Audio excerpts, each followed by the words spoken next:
Assalamualaikum warahmatullahi wabarakatuh. Salam dan bahagia.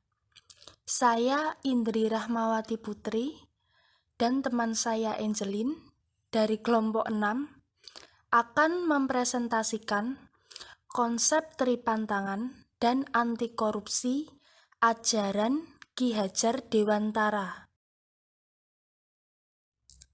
Konsep Tripantangan. Tripantangan merupakan gagasan yang telah dirancangkan oleh seorang tokoh pahlawan pendidikan nasional, yaitu Ki Hajar Dewantara. Ki Hajar Dewantara mengajarkan Tripantangan suatu pedoman untuk dapat hidup aman, damai, dan salam bahagia. Isi konsep Tripantangan.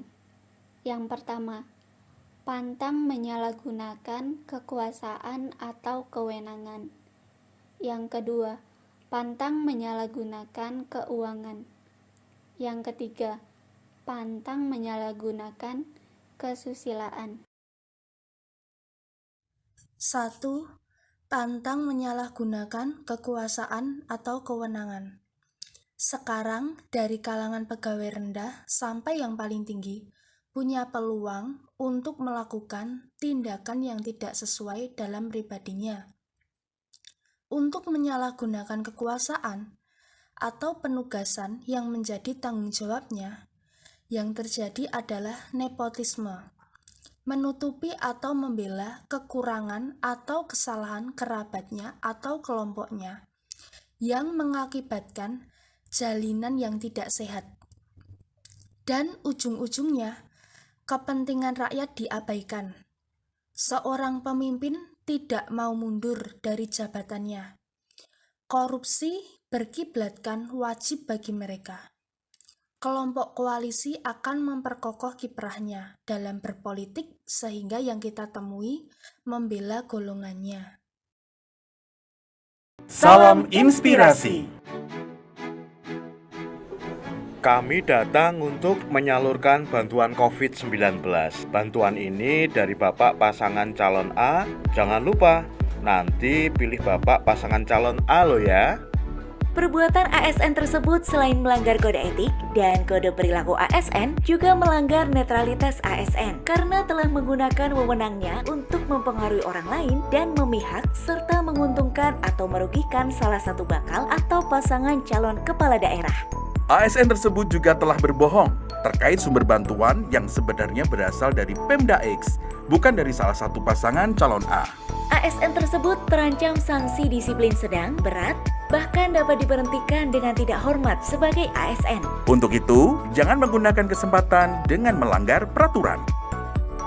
Mari kita wujudkan ASN yang berintegritas, profesional, dan netral. 2. Pantang menyalahgunakan keuangan. Mengelola keuangan butuh kejujuran, ketelitian, dan catatan, atau perencanaan dan laporan penggunaan.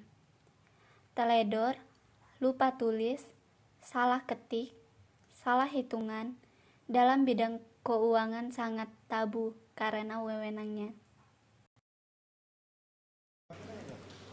Kejaksaan Negeri Kejari Bojonegoro akhirnya menetapkan mantan Kepala Desa atau Kades Siti Aji, Kecamatan Sukosewu, Imam Malik sebagai tersangka kasus korupsi atas pengelolaan uang desa tahun 2019.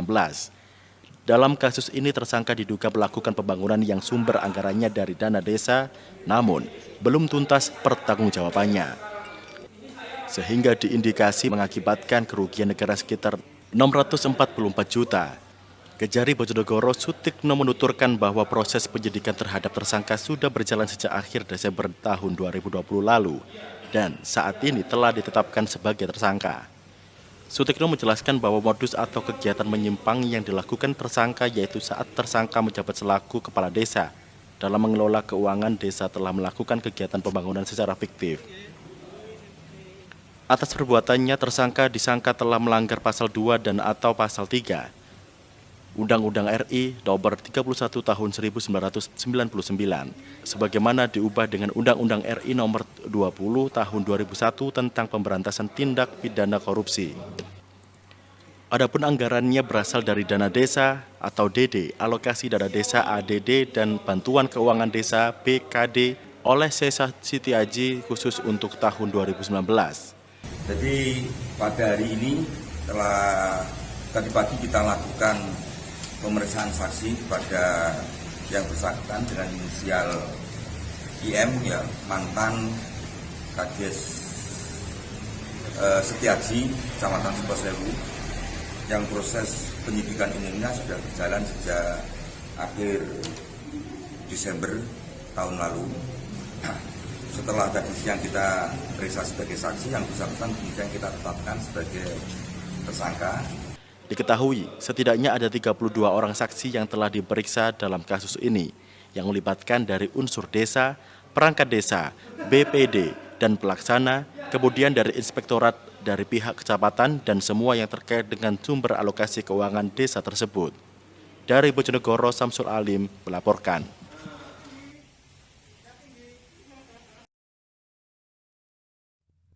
Tiga, pantang menyalahgunakan kesusilaan. Kesusilaan dan etika peradaban yang membedakan antar manusia dengan makhluk Tuhan lainnya. Makin meningkatnya mutu peradaban manusia, tentu akan semakin tertata kesusilaan, etika, dan akhlak manusia sesuai zamannya. Penyalahgunaan kesusilaan menyangkut etika moral manusia secara lebih luas. Misalnya, pelecehan, kata kasar, atau jorok membuat orang lain tidak nyaman.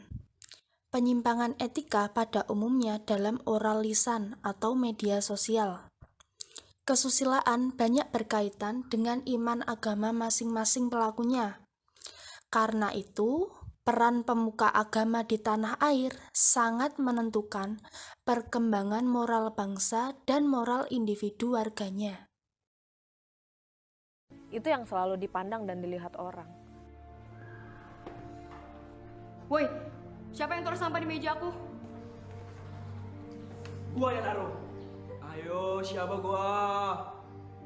Buram ya? Makanya punya mata itu 2, jangan 1. Cepetan sini balikin kacamataku. Noh. Woi, bantuin dong gebetan lo. Dasar hitam.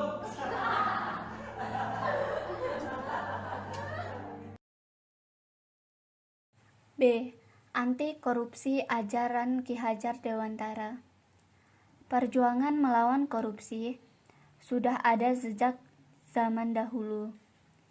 Di Indonesia, Ki Hajar Dewantara telah meninggalkan pesan anti korupsi di Museum Sumpah Pemuda Jakarta. Hari Anti Korupsi Sedunia diperingati setiap tanggal 9 Desember. Hari anti korupsi ini diperingati sejak ditandatanganinya United Nations Convention Against Corruption pada tahun 2003. Korupsi, sebuah kata yang tidak asing lagi di telinga kita. Tapi, apa kita tahu apa itu korupsi? Membunuh, kotor, memiskinkan, rakus. Korupsi bisa melibatkan diri sendiri dan juga banyak pihak. Korupsi bisa dilakukan oleh siapa saja, dari anak kecil hingga orang dewasa. Dari orang yang nggak sekolah sampai yang gelar sekolahnya panjang banget. Korupsi bisa berasal dari suatu hal yang kecil sampai yang besar. Misalnya, beli gorengan 3, bayarnya 2. Telat masuk kelas sampai mencontek saat ujian. Pernah nggak kalian minta uang buat beli buku, tapi malah buat belanja? Mah, aku minta uang buat beli buku ya. Oke, makasih. Semua itu adalah korupsi. Kalau kalian sudah kerja, kalian bakalan hobi main suap. Solusinya, hargai hak-hak orang lain dan selalu berbuat jujur. Mari berubah menjadi lebih baik, mulai dari diri sendiri, mulai hal yang terkecil, dan saat ini juga. Karena berani jujur itu hebat.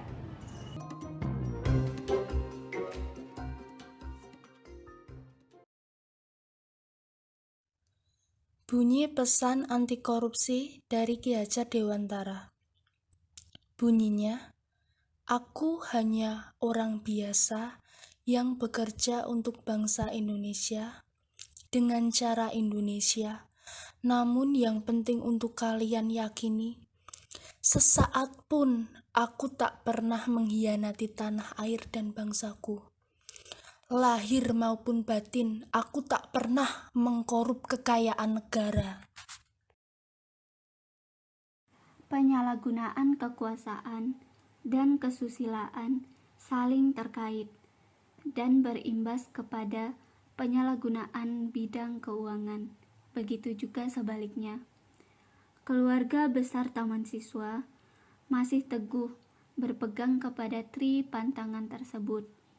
Dan hingga kini, tidak satupun pejabat negara dari Taman Siswa yang melakukan tindakan pidana korupsi. Demikianlah tri pantangan ajaran Ki Hajar Dewantara, pendiri perguruan Taman Siswa pada tahun 1922, pantas menjadi solusi terapi bagi maraknya korupsi di tanah air kita, Indonesia.